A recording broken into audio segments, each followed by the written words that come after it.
ទីវេខ្ញុំនឹងមកកន្លែងមិនតកាជឿត្បូងឃើញសតតែកំងថា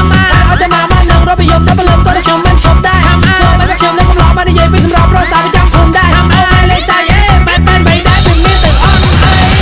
ពួកគេចូលចិត្តសប្បាយគេរំហើយគេសាកាកាយពេលគេរំចោលយើងគ្នាគេមិនតបមានបញ្ហាឡើយភូមិនេះគេស្វាគមន៍ភ្ញៀវគេមិនមែនចាប់ដៃនោះឡើយតែស្ទាយគេស្វាគមន៍ភ្ញៀវគេទីចូលវងរត់បដៅឆ្នាំនេះសូមរំនៅនឹងខ្ញុំមិនទៅភូមិណាទៀតឡើយសូមបាយពីថ្ងៃដំបូងរហូតទៅដល់ថ្ងៃបងហើយទោះជាហើយដីបន្តិចតែអត់មានបញ្ហានោះឡើយព្រោះខ្ញុំត្រៀមរួចរាល់ហើយត្រៀមរួចហើយរបស់គ្នាតែរងពាក់ម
កចេញលក់ហើយទិញ CD VCD 5បន្ទះថែមជូន5បន្ទះ3បន្ទះថែមជូន2បន្ទះទិញ DVD 2បន្ទះថែមជូន1បន្ទះថែមកាន់ទៅច្រើនរំកាន់